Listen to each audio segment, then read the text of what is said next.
Welcome back to the Badger247 show, part of the 247 Sports Network. I'm Matt Perkins, joined once again by Badger247.com writer John McNamara. Nick is at Media Days for the basketball team today, so we're running a little two-man game here. John, though, it's great to see you as always. Great to see you too, Matt. Oh, I'm excited for homecoming, even if the Badger football team has not been performing their best, but it's a big one this weekend. Heartland Trophy on the line versus Iowa. After a couple consecutive losses, what is that? Three consecutive losses now for the Badgers. They're hoping this is a get-right game. Iowa is favored here, but I think it's arguably the most winnable game left on the Wisconsin schedule, depending on how you feel about Washington and Minnesota. But this one's at home, and there's going to be what we hope is a good crowd in attendance, John. But I want to start by asking you, what are some of the major storylines you're looking for here in this one? Well, I think you hit on it, Matt. The biggest one to me is the opportunity. This might be the most winnable game. I guess you kind of go week by week, right? But you look up and down that schedule. I don't think you're beating Ohio State. I don't think you're beating Oregon. And then you go into November. Those teams can kind of move up and down depending on how these next couple of weeks go. But if you're going to start moving the right direction, I think it has to be Saturday, right? Night game, Camp Randall, homecoming. You got a little bit of that extra juice to go into this one. And, the second piece to that is everything Wisconsin has talked about in the offseason. Not everything, but much of it was centered on Iowa, 42 push-ups. They smacked us around. We need to get bigger up front, which they did, and it's been successful. A lot of that offseason preparation and what they did in the transfer portal, I think, was with the Iowa game last year in the back of their minds. Now you get that opportunity. Now all the talk that went into the offseason of preparing for this, not specific game, but this type of game, right, that Wisconsin has generally in the past won, not under Luke Fickell, but in past regimes. It all comes to fruition on Saturday, right? So everything in the offseason, what you did in the portal, get better here, get back to Wisconsin, whatever that might be, I think it's all kind of on display on Saturday. That's the biggest storyline for me. Yeah, John, like you mentioned, that Iowa game last year was the one that sticks with me the most, just because of the way that Iowa completely manhandled Wisconsin in the trenches. And obviously the Wisconsin, front six, or especially the defensive line, has improved by leaps and bounds more than any other position group here for the Badgers. But Iowa is always going to be a physical test. I have confidence that the defensive line will be able to hold up.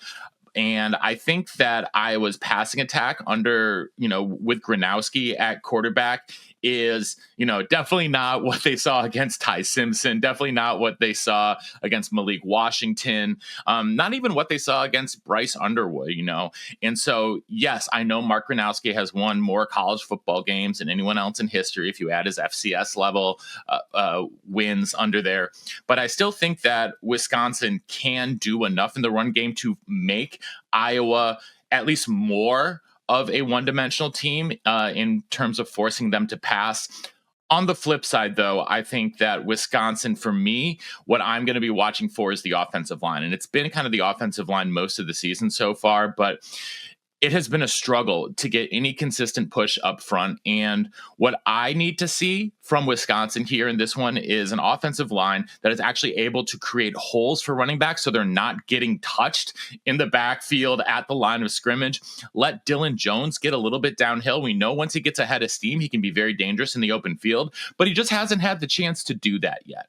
And so if it's going to be a Wisconsin win, to me, it's going to come down to the offensive line being able to generate holes, get push up front, and put them into third and manageable situations. Because once they get into third and long, we know that pass blocking is not exactly the greatest for this team. It looks like it's going to be Hunter Simmons again this weekend. And I will say, though, the one thing about the pass game that did impress me this past weekend against Michigan is they got the ball to Vinny Anthony early and often. And I think that's going to be a key there. Now, there's been a lot of questions about how Wisconsin used Danny O'Neal when he came in.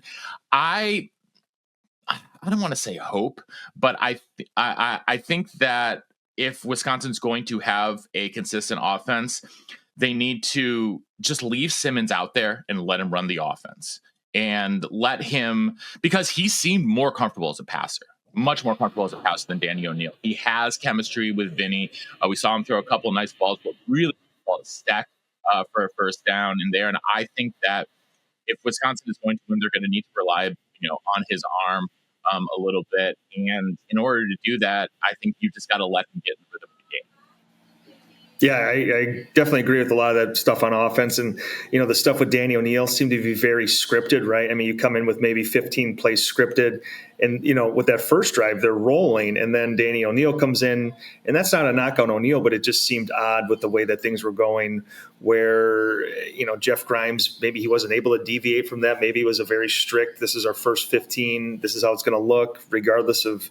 And I guess Wisconsin likely didn't think it was going to move up the field like it did on that first drive against Michigan. But, then you go to the other side of the ball like you led with. I think that's why you can, if you're a Wisconsin fan, talk yourself into this, because what is Iowa going to want to do? They're going to want to run the football, and Wisconsin's been good. I mean, if there's been a lone bright spot that's there, it's that front group, right? The defensive line has been good, and then you have those edges who are playing really good football as well. Darrell Peterson likely playing his best football of his career, and I think that's linked to him playing probably where he should have been playing all along, right? I mean, you look at that high school tape at, I believe, Hoban High School in Ohio. He had his hand in the ground a lot, and I get the idea of, let's turn this guy into an outside linebacker, someone who stands up, but it seems like he is truly playing where he should have been playing all along, and he's having a great season. Mason Reiger's playing well. I think those things up front give you hope if you're a Wisconsin fan of we can play a 4-quarter game here and then maybe use some of that juice in the stadium to kind of put us over the top against Iowa. I don't know if I'm ready to bet on Wisconsin just yet, from what they've shown me this season so far, but Gronowski's a little nicked up. Does he play on Saturday? I think there's ways for you to talk yourself into a Wisconsin win here. Yeah, and going along with that, John, I think that you talk about Peterson, and what I've noticed, especially on 3rd and long situations, they're bumping him inside, and he's down there in like a 4-point stance, and he is, he does have a quick first step, especially, when he knows he's just going to pin his ear back and get to the passer, and he presents a problem for some of the bigger, less mobile guards and centers. So I'm curious to see how that continues to evolve. Will we see more Nick Clayton? How much Mason Posa do we see? A lot of questions here.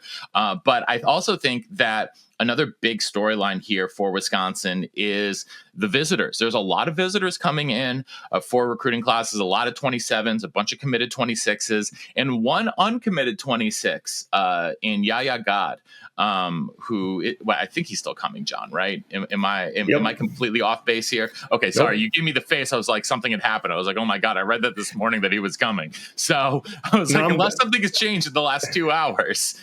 I'm glad that you pronounced his name for me. I'm assuming you pronounced that first name correct. So that's what I was giving the nod to. All right. Yeah. I mean, he's from Tennessee. I live in Tennessee. So yeah. That is my job to at least get those things correct. I mispronounce more names than I can shake a stick at over here a lot of times. So I'm hoping I'm right on that one as well. Let's talk about him, though. Wisconsin's still looking to add pieces to this defensive line class. He decommitted from UCLA, and he's gotten interest from across the country. How do you feel about the Badgers' position here for him right now? Yeah, I think Wisconsin feels very good about where it stands with Gaad right now. And he was a guy that visited and was slated to take an official, I think, for that first weekend, that last weekend, May, first weekend in June. But then he made an early commitment to UCLA before he took those official visits. Now he's back on the market, coaching change at UCLA. And like I said, Wisconsin feels very good about where it stands right now. I think if things go well this weekend, it's not out of the realm of possibilities that he commits to Wisconsin. To me, he fits that jumbo edge spot that they had with Carmelo Reed before he decommitted and winds up at Ole Miss. So, one of those big edge guys that can maybe play with his hand in the ground, can play standing up in space. Matt Mitchell's done a really nice job in his recruitment. EJ Whitlow as well. So I think things are trending in the way of Wisconsin, and he would be a pretty significant get, all things considered, with what's going on right now. Colorado's another team to watch for him. If he goes beyond this weekend, that's a school. Florida State's in the mix. There's a lot of schools that have jumped back into the picture after that decommitment, but he would be a pretty nice get. You look at positions of need remaining in 26. Outside linebacker / edges one, safeties one. I think they feel good about just about every other spot, right? Maybe a late offensive lineman, but you look at that outside linebacker spot, and Gaad would be a nice person to put in this class as that jumbo edge guy for Wisconsin.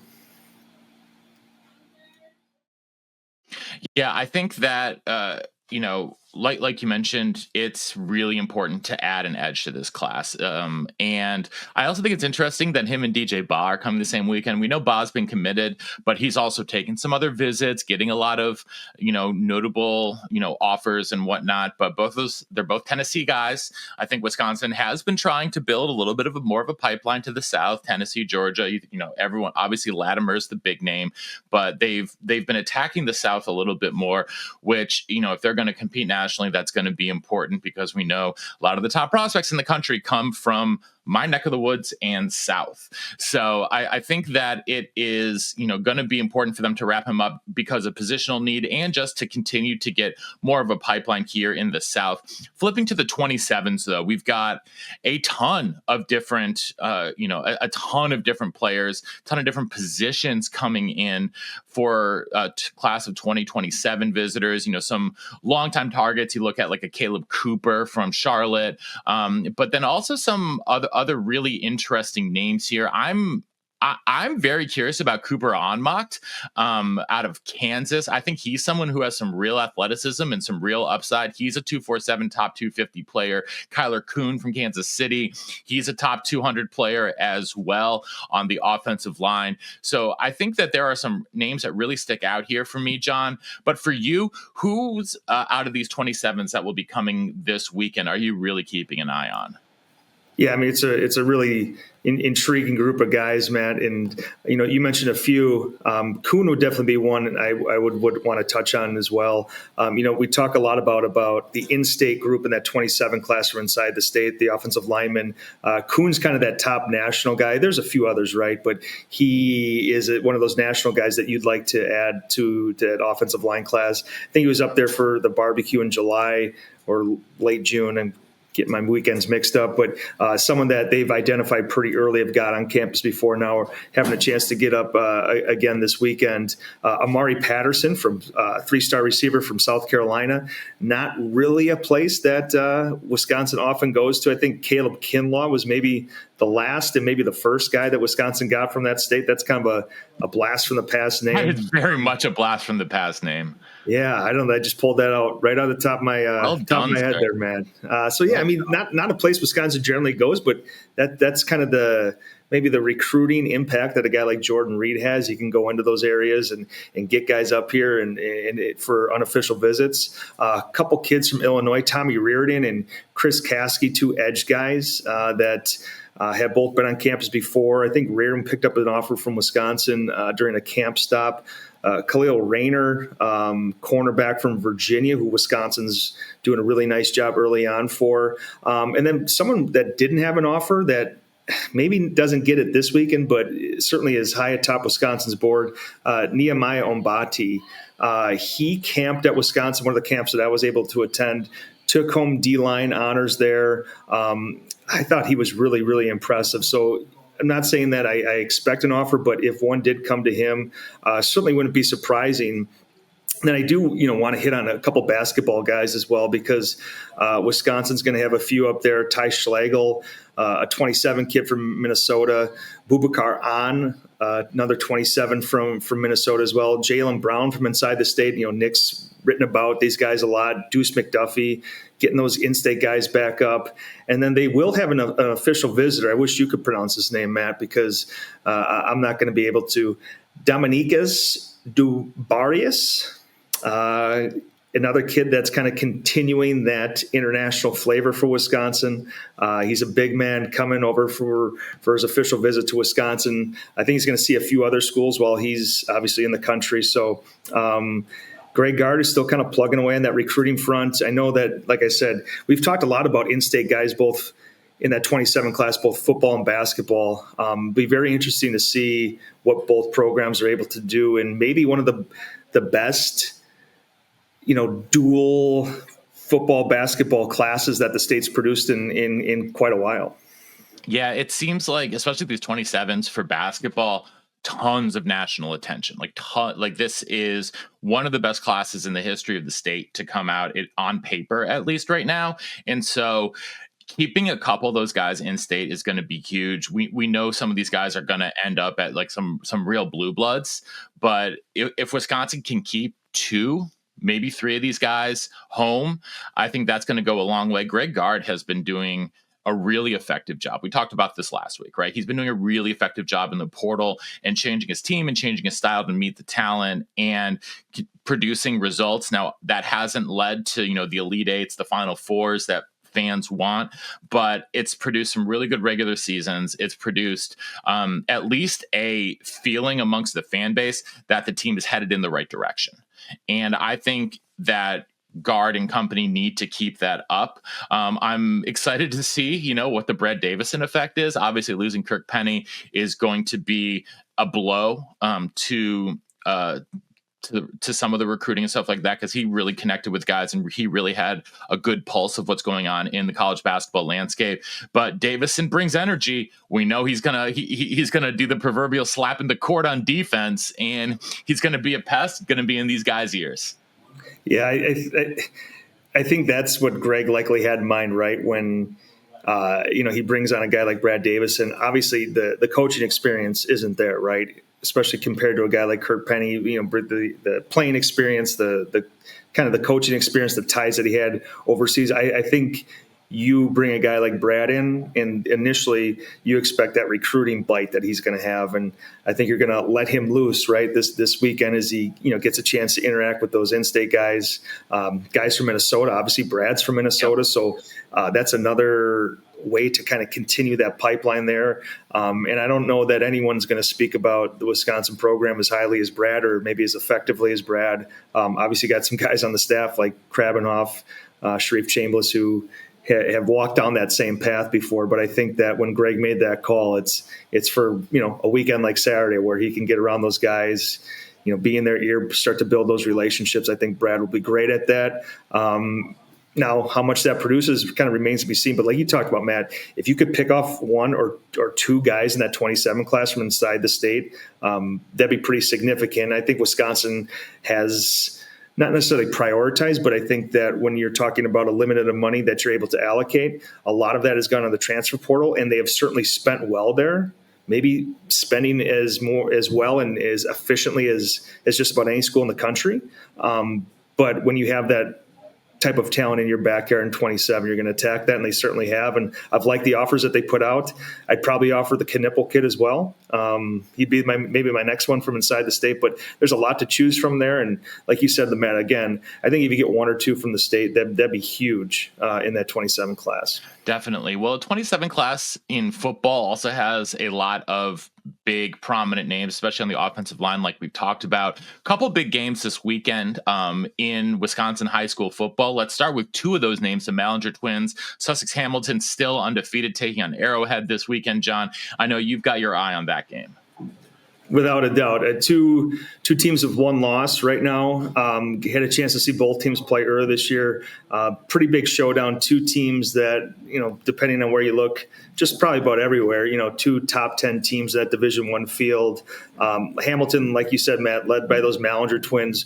Really good team. I saw them against West Dallas. And then Arrowhead with just, week after week, that brutal schedule that they have, coming out on top, winning some very close games. And right now, depending on where you look, Arrowhead might be the top seed as you go into the playoffs here that start in, I think we're week 8 right now. So 2 weeks, but, Arrowhead, really good running back in Jacob Sinner, good offensive linemen like they've traditionally produced in year over year. So that should be a really good matchup as well. A lot can change, the next 2 weeks here, but Arrowhead, Sussex, two teams that, you could probably make a case for to reach Camp Randall here as we get into November, and those playoffs really get thick there. And then one more I'm definitely looking at, Homestead and Slinger in that D2/D3. I think Slinger's D3. Really good matchup. That should be a good one to watch as well. So two really good teams, two really good games to watch if you're around in the area and want to see some good high school football on Friday night. You got your pick of two real good games. Yep, that'll be a lot of fun, and it'll be a lot of fun for homecoming. I'm going to give a quick plug. If you are going to be in Madison on Saturday morning, please join me and Bernie over at Jay's, formerly the Red Shed. We are doing a live show with Joe Thomas, Lee Evans, Brian Calhoun, Jonathan Clinkscale, and Travis Beckham. So 10:15 to 12:30-ish, who knows?